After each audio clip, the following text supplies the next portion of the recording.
బాగా పొద్దెక్కిన తర్వాత సూర్య నమస్కారాలు చేస్తూ సూర్యుని చూస్తున్నారా? అయితే ఈ వేళలో సూర్యుడిని చూస్తూ ఉంటే మీ చూపు కోల్పోయేటువంటి ప్రమాదం పొంచి ఉంటుంది. జాగ్రత్తగా ఉండాలి. మన పెద్దలు చెప్పినటువంటి సూర్య నమస్కారాలు వెనక ఉన్న అసలు శాస్త్రీయ రహస్యం ఏమిటో తెలుసుకోవాలనుకుంటున్నారా? అయితే ఈ వీడియో మీకోసమే. గ్రహణ సమయాల్లో ముఖ్యంగా సూర్యుడిని నేరుగా చూడటం కేవలం మూఢనమ్మకమేనా, లేకపోతే భారీ నష్టానికి దారితీసేటటువంటి ఏమన్నా అంశం ఉందా? ఈ ముఖ్యమైనటువంటి విషయాల్ని, కీలక అంశాలని ఈ వీడియోలో మనం వివరంగా తెలుసుకుందాం.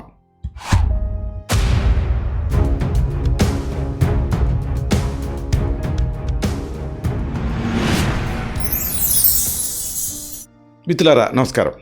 నేను మీ డాక్టర్ చిరుమామిళ్ళ మురళీ మనోహర్. ఈ వీడియోలో చాలా ముఖ్యమైన విషయాన్ని మనం తెలుసుకోబోతున్నాం. సౌరశక్తి, దీని వెనక దాగున్న ఆరోగ్య రహస్యాలను మీరు తెలుసుకోవాలి. దీన్ని తప్పుగా వినియోగించుకుంటే ప్రమాదం పొంచి ఉండేటువంటి రిస్క్ కూడా ఉంటుంది. ఈ విషయం కూడా మీరు తెలుసుకోవాలి. భారతీయ జీవన విధానంలో సూర్యుడు కేవలం ఒక ఖగోళ వస్తువు మాత్రమే కాదండి, మన ప్రత్యక్ష దైవం. అందుకే సూర్య భగవానుడు అంటాం.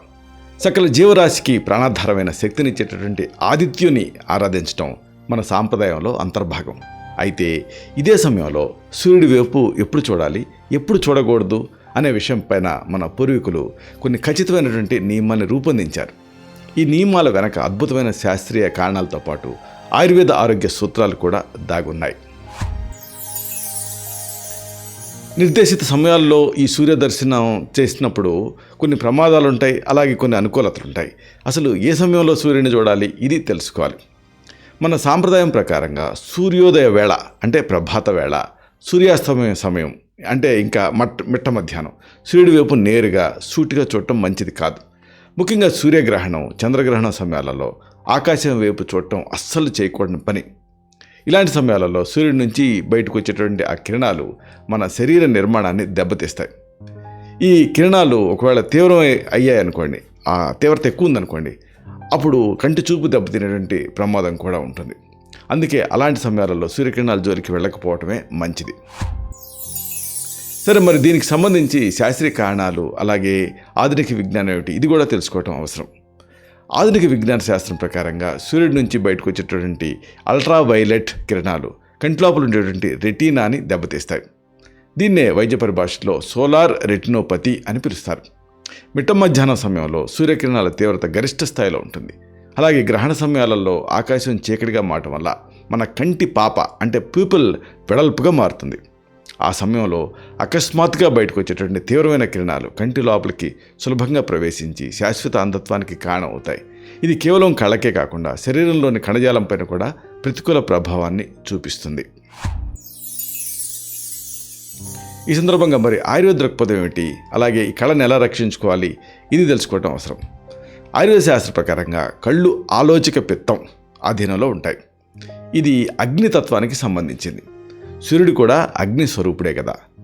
చాలా తీవ్రమైనటువంటి సూర్యకాంతి నేరుగా కంటిపైన పడినప్పుడు ఆ వేడి వల్ల ఆలోచక పిత్తం సమతులిత దెబ్బతింటుంది.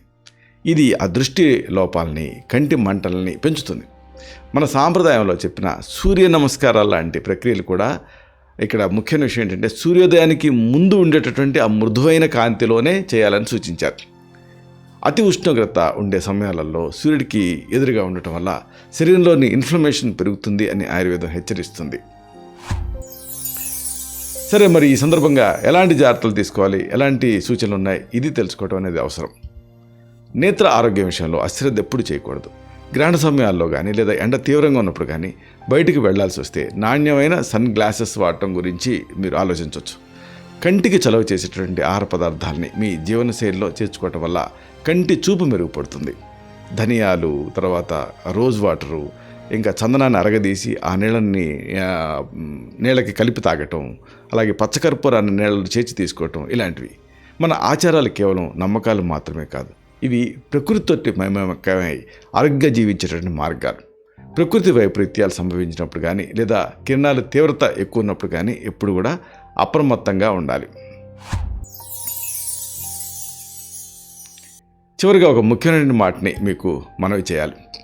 భారతీయ సంస్కృతిలో ప్రతి ఆచారం వెనక ఒక గొప్ప అర్థం ఉంటుంది. ప్రభాత సూర్యాస్తమ సమయాలలో సూర్యుని తీవ్రతని గౌరవిస్తూ మన కంటి చూపుని రక్షించుకోవటం అనేది మన బాధ్యత. పెద్దలు చెప్పినటువంటి ఈ సూత్రాన్ని పాటించడం ద్వారా అంధత్వాన్ని నివారిస్తూ సంపూర్ణ నేత్రారోగ్యంతో జీవించవచ్చు. ప్రకృతిని గౌరవించడం అంటే మన ఆరోగ్యాన్ని మనం కాపాడుకోవటమే. ఇలాంటి మరిన్ని ఇన్ఫర్మేటివ్ వీడియోస్ కోసం ఈ ఛానల్ని సబ్స్క్రైబ్ చేసుకోండి. అలాగే ఈ వీడియోలు అప్లోడ్ అవడంతోనే ఆ విషయం మీకు తెలియాలనుకుంటే బెల్ బటన్ని క్లిక్ చేయండి. అప్పుడు మీకు ఒక నోటిఫికేషన్ వస్తుంది. ఆ నోటిఫికేషన్ మీరు క్లిక్ చేస్తే ఆ వీడియోని మిస్ కాకుండా చూడగలుగుతారు. అలాగే ఈ వీడియో మీకు నచ్చితే లైక్ చేయండి. అప్పుడు ఇది మరింత ఎక్కువ మందికి రికమెండ్ అవుతుంది. ఈ వీడియో తలకు పర్పస్ సర్వ్ అవుతుంది. అంటే అందరికీ ఆరోగ్యం అన్న మన అభిలాష, మన ఆకాంక్ష నెరవేరుతాయి. శతం జీవ శరదో వర్ధమానః, శతం హేమంతాన్ శతం వసంతాన్. 100 శరత్తులు, 100 హేమంతాలు, 100 వసంతాలు వర్ధిల్లుతూ జీవించండి. Stay healthy, stay happy, be positive, keep smiling. Love you all. శుభం.